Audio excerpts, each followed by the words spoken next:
Jon and Kate +8 marks its 100th episode tonight. MSNBC's Tamron Hall is here to tell us about some exclusive video of Jon and Kate before they were famous.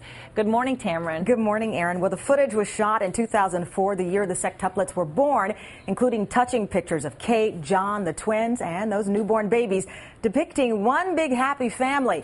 A sharp contrast to what's played out recently on their reality show. It has been a roller coaster ride for Jon and Kate Gosselin. In 5 years, their life has gone from this. When you see pictures like that, we're just one big happy family. To this. Very swiftly, we turned into two different people, and it's just hard. Rewind 5 years, and life looked very different.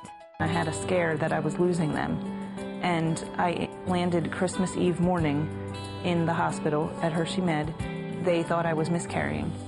And I laid in a bed in the emergency room for 4 hours praying that I wouldn't lose them. How hard was that day? Very hard. I mean, you can't even find words to describe it. A beaming Jon and Kate appeared on Today after the sextuplets were born. A mother of twins became a mother again, and again, and again, and again, and again, and again, 6 times over. People are actually just lining up in our area to help. My husband makes half of what we need. I know how expensive it is to take care of 2 children. Now we have 8. A cable show now off the air stepped in to help and gave their home a makeover. All right, all the babies are out. Let's go see your house, Jon and Kate. Come on. I know you've been waiting for this. We have not been back to our house since it started. No idea what's going on. A little nervous. I just want to be blown away. Yeah, me too. This is your living room. Oh, my goodness. Look at it. What do you think? We were so excited. This place is incredible. We were so thankful to be back in Wyoming. We just missed our house so much. Thank you. It only gets better. Do you love it? You love it? You absolutely love it? Thank you. But that was only the beginning. Their hit reality show, Jon and Kate +8, brought fame and fortune. It might be a crazy life, but it's our life. Reportedly earning the couple $47,000 an episode in $1 Million Home and thousands more in perks. Now it's in its 5th season. Nearly 10 million viewers tune in to the season premiere. It's a party! Yahoo! We're turning 5. Happy birthday, dear Alexis, Aiden, Anna, Jolie, Leah, Colin. Happy birthday to you. Woo! Now blow! Everybody blow! Woo! But all eyes have been fixed on the tension between Jon and Kate and tabloid reports of infidelity.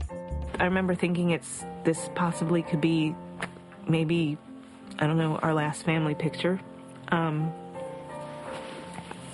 So I knew it was important to do. I don't think that Jon Gosselin had any way of anticipating the level of fame and attention that this show would bring to him. It's hard to picture things, in the future, just because, we're going 2 different directions right now. Well, tonight, celebrity chef Emeril Lagasse stops by for dinner at the Goslins in their 100th episode of Jon and Kate +8. But it appears the couple's love life is anything but cooking these days. Aaron? Tamron, thanks so much. And Kate Coyne is a People magazine senior editor who's covered the Goslins since they first burst onto the scene. Kate, good morning to you. Good morning. Obviously, I've seen the article here in People when you spoke to Jon. You see some of those pictures when they were a happy family. I mean, and you've had a chance to speak to him. Do you think that it's fair to say the show has really ruined their marriage? I don't know if it's ruined it. I think what's happened is that in any situation as extraordinary as the one that Jon and Kate are in, raising 8 children, including going through the terrible twos ×6, potty training ×6, that kind of wear and tear on a marriage was bound to take its toll.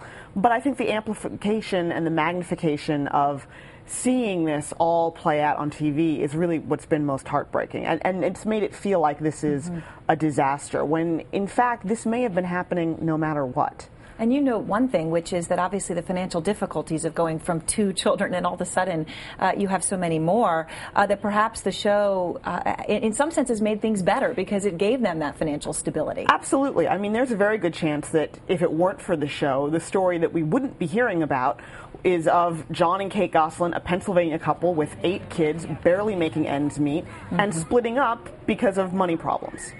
Where do you think they are in terms of their relationship, especially having had the chance to speak to him? I think right now they're taking what feels like the path of least resistance, which is staying away from each other. She's been in North Carolina, he's been back at the house, and as a result, I'm sure they're not arguing and having as many conflicts, but they're not in the same place to have that happen anyway. So what does this mean for the show? I mean, people want to see conflict and tension, but then they want it to be resolved. If they really end up breaking up and going their own way, is there still a show? You know, it remains to be seen what's going to happen, if the show can continue, if it's just Kate or just Jon, or if there's some new arrangement between the two of them. I think really a lot of people who have watched the show found that season premiere to be heartbreaking. Even watching the footage of when they were a happy couple, to see what they've become now is really hard, and I think it's been nice that the more recent episodes have shown a little bit of uplift. Right, those couch scenes were tough, especially because they were never really there together, and then when they were, they seemed like they were in two separate places. It was brutal. Well, Kate, thank you so much. I appreciate you taking the time to come in. Sure. Kate Coyne, as we said, editor with People magazine.